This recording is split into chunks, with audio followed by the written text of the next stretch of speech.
All right, ladies and gentlemen, welcome back.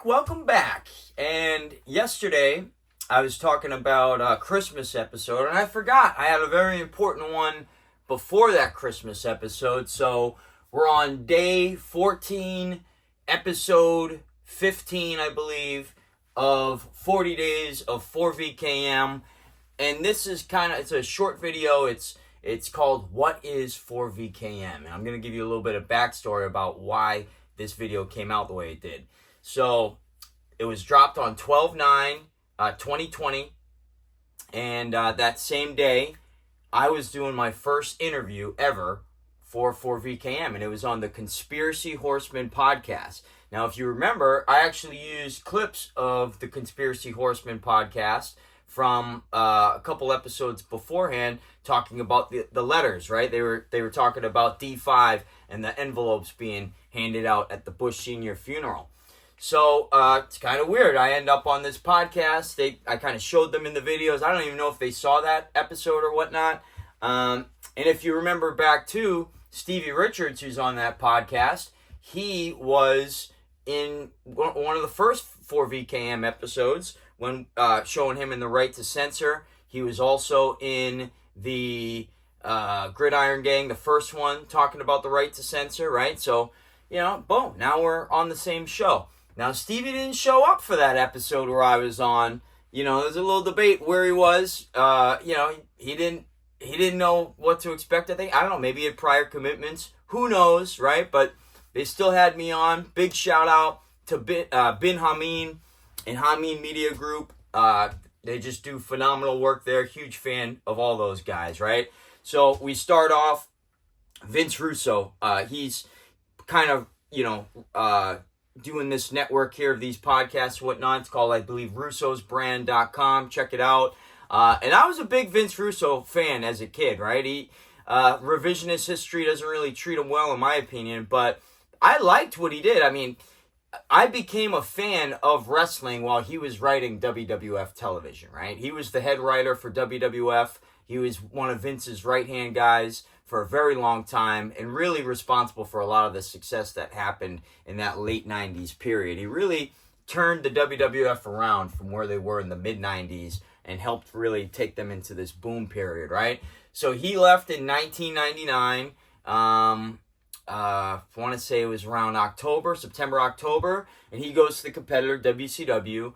And I'll be honest with you, my memories of Vince Russo, WCW, are very fond. I thought he was a great on-air character. I always wanted to see what he was up to. I was a big Eric Bischoff fan too, so seeing them get together, I liked a lot. It's my goal one day to maybe, manufacture a peace treaty between the two. It's on my bucket list. Very slim chances of that happening, but all we can do is dream, right? So anyway, we show you a little bit about Vince Russo. His music from WCW is playing in the background. And we got Bin Hameen talking about 4VKM. And I kind of stumbled across this. I think they released that episode on 11/29, which is an important date to me. But 11/29, I see it. I'm doing my searches for 4VKM, and I see this episode, 4VKM Monolith or something like that. And this is the same time when all those monoliths were popping up all around the world, right? So they're talking about that, and then they get to talking about 4VKM. And, Stevie Richards, Bin Hameen, they're really going into it and trying to figure out what does this all mean, right? The first thing that Bin notices or notes is that the channel started on 2/20/2020, right? So you got, 4 2s right there? So 2222. Now we know the first video was on 2/2/1, February 21st, 2020, the day after the channel started. But, it's 2222.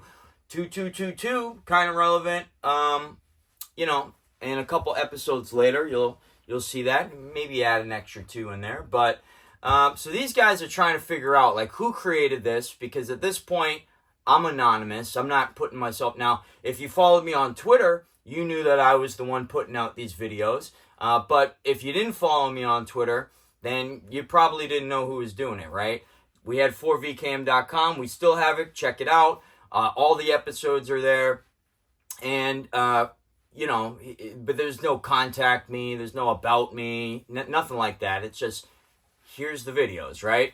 Now, something that I had done is we talked about the train map, right? So I kept putting those train maps all throughout the videos because I figured there'd be one point I'd have to come forward and say I'm the guy that does these videos. And when Bin Hameen and the Conspiracy Horsemen started speculating that it was a CIA operation and all this other stuff, I said, okay, this is my time now. I got to reach out to these guys and let them know I'm not CIA. Now, they probably still don't believe me, but it's all good, right? At least they're not calling me Illuminati because the way I hold my hands, folks, it's just, I'm Italian. I talk with my hands, right? So get over it. But anyway, so, they're going through, Stevie Richards mentions the fact that, Vincent Kennedy McMahon, he was born before JFK came to prominence, right? So he wouldn't have been named after JFK. So what really is this tie-in here, right? In their interview also, or, in their video where they're talking about 4VKM, they also mention the fact that, Joseph Kennedy, perhaps, he had a plan where his son would become president, right? And I show you his other son, Joseph Kennedy, the other one. And he passed away in World War II, right? So what was the original plan? It was ideally he was going to become president, right? And then that didn't work out, and JFK kind of had to step up, right? That's as the legend goes. So, they're trying to figure out what is this Kennedy-McMahon connection. I show a clip as well, just so coincidentally, on September 17th, 2017, CBS New York drops a article and a video saying 1,700 Kennedy family photos have been released, right? So I'm just throwing that in for you guys. That's interesting. What a funny number to choose, right? 1,700. So, so they want to know what's going on with the video. They find it very interesting, to say the least. They're wrestling fans and they're conspiracy fans, right? So this is like my niche right here, right? The big problem with 4VKM is that, you really got to have all the pieces of the puzzle. That's why I'm doing these videos now, to kind of walk you guys through what I was thinking when I made them. It's all about context. Context is king, as they like to say. So, you got to have some wrestling context. You got to have some 17th letter context. You got to have some JFK context as well. Deep state, all this stuff, right? And then if you have all that, you could potentially paint the picture and follow along and understand these pretty well, right? Now, these guys, admittedly so, didn't have all the context, but they had the wrestling and they had a lot of the conspiracy stuff, but maybe not a lot of the 17th letter stuff, right? So we got to have a very good conversation when we went on. But my whole goal was, hey, let me drop this video before I do the interview that night. Dropped it in the morning, and kind of spooked them a little bit, I think, right? Because they're like, holy crap, this video dropped, we're going to interview this guy. They still didn't know anything about me. They never reached out. We talked, I think, in email or DM or something like that. But they really had no idea what to expect when I came on the show that day. So I get on the show, and, afterwards, I was like, I wonder what the timestamp was when I pop up, right? And I go check, and it was 12:21. And I was like, wow, that's a nice little beautiful sync right there. Couldn't have planned that, right? You're logging in. It takes a couple seconds to log in. But 12:21, I pop up on the screen. So duly noted. Now, another thing that these guys did is they did interviews with John McAfee while he was still around, right? And I am proud to say that my ratings for my episode did better than McAfee. So I beat John McAfee on the Conspiracy Horsemen. Very proud of that, right? Now, later on, we all know what happened with John McAfee. And, I guess that's to be said too. Who knows what really happened? I don't think the wife has recovered the body yet still. I could be wrong, but I don't think she has, right? So you have that element of it. And, if you go back to the drops, there's a very famous drop that people kind of tied to, because if you remember, after McAfee passed, what was posted on his Instagram account, 17th letter. And so everybody started asking, and that was after he was announced dead, right? So what's going on? How does he have that on there? So there's that famous drop because he died in Barcelona, Spain. And there's a drop. And the timestamp, the date on the drop is June 17th, which is my birthday. We talk about 617 a lot in the series, especially later on in the series. And, for me, the significance of it, it's my birthday, 617. It's also where I was born, 617 area code. So I was born on 617, in 617, I like to say. And the timestamp on that video was 1209. That's the day I'm doing the Conspiracy Horsemen podcast, 1209. So you have 617, 1209, and then you have Barcelona Q, and the whole McAfee tie, and we shared the stage with the Conspiracy Horsemen. So, again, probably nothing, but a nice little God nod, as Kellyanne Hubnews likes to say, right?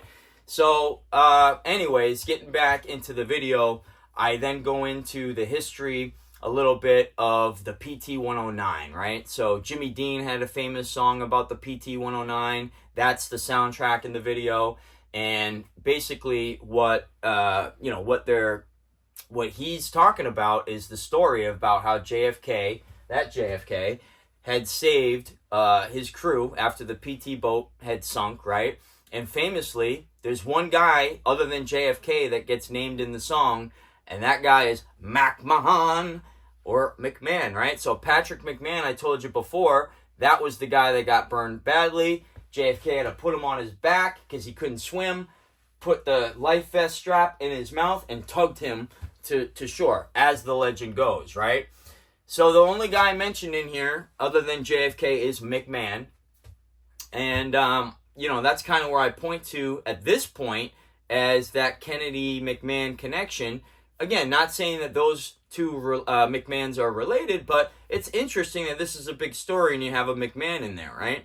Now, what did we find out later on, right?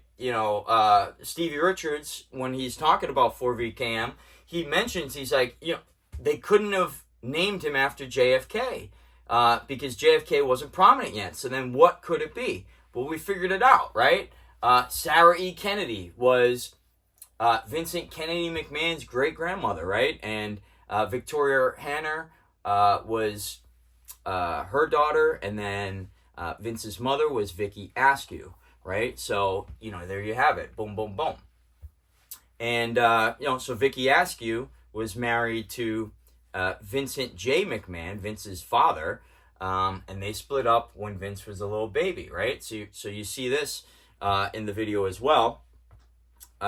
You have the baby doesn't meet his dad, right? And then goes through life. Everybody thinks Vince McMahon grew up with a silver spoon in his mouth, right? But truth is, he didn't. He grew up in a trailer park. And, he had a tough life for the most part. He had a stepdad that didn't really treat him or his mother very well, right? And it wasn't until he was 12 years old where he was reunited with his biological father, Vincent J. McMahon, and they just hit it off, and, the rest is history. He kind of hitched his wagon to that, right? So we're using, at this point, after the PT-109 song, we're using Stand Back, right, which was a famous Vince McMahon performance that he did at a Slammy Awards, which is like the Oscars of WWE, in 1987. And, he's doing this whole Stand Back, and I'm showing you a couple highlights of Vince's life and some different things. He went to military school, right? Fishburne Military Academy, right? President Trump went to military school as well, right? So they have that in common. That's probably why they connected so well. So one of the things that Vince is telling in this documentary, by the way, came out in 1999. Told you that was a big year for Vince McMahon. He even got a little documentary out about him. So in that documentary, he tells a story that he was the first cadet in the history of the school to get court-martialed.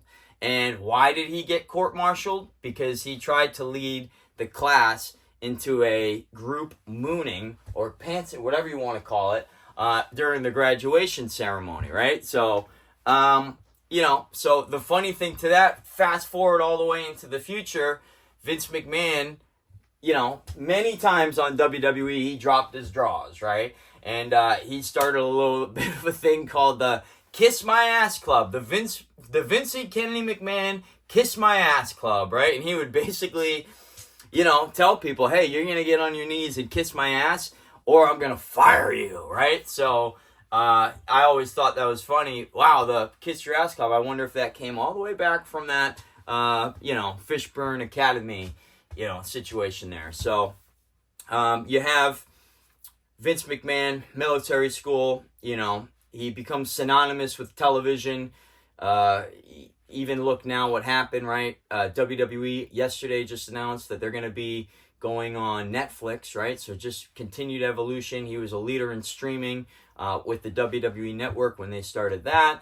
And he's just the GOAT of television, if you ask me, right? So that's really it on this episode. We're really just showing you, it's a nice little video to show people, to introduce people into 4VKM, kind of show the history of,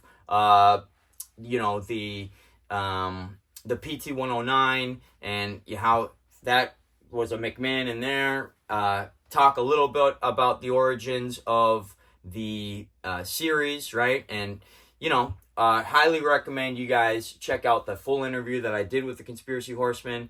Actually, if you go on the 4VKM YouTube channel, you'll see a playlist of the first video where they talked about it, the second video where I came on, and then I came back on a third time. We talked about some different stuff. So recommend you check out all of them so I can continue my record for most views on Conspiracy Horsemen.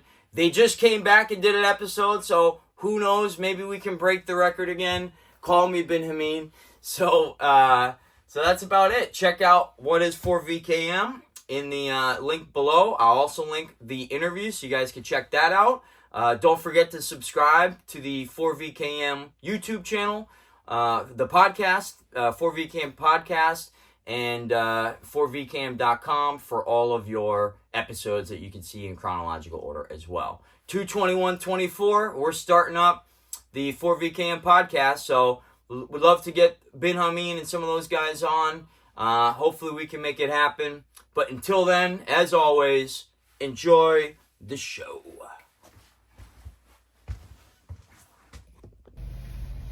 All right, I knew I was forgetting something. That was way too short.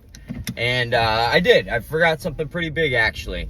So in April 2001, Linda McMahon is out on Raw. And she calls out Vincent Kennedy McMahon. And she even says, she doesn't say Kennedy, but she says, and now I'm asking my husband, Vincent K McMahon, to come on out. And he comes out. But before he comes out, they cut to the crowd. And this is in Boston, Massachusetts. After WrestleMania 17, right after. Maybe a week after, I think. 2 weeks after. And they cut to the crowd, and you see some signs. At the time, Vince was feuding with Linda. And Vince famously would talk about his grapefruits, right? He's got balls the size of grapefruits. And there's a sign, and the sign says, Linda, cut off the grapefruits, or something like that, right? So the sign peels back, and then you see a little boy wearing a Y2J Chris Jericho jersey. And that little boy was me. And I always found it interesting that, all those years ago, Linda McMahon would come out and say Vincent K McMahon And then the next camera shot would be me in a crowd as a little kid. And, you know, all these years later, I'm telling the 4 Vincent Kennedy McMahon story. So it's interesting to say the least. Right after that, you see the clip of me in the Thunderdome, so you can see me then, you can see me now. Obviously look a lot different. Couldn't grow facial hair at 12. But it's interesting to say the least. And one of my fondest memories of going to a wrestling show. And my dad took me to that one. And my WWE television debut it was. So hope you enjoyed that little story. Enjoy the show!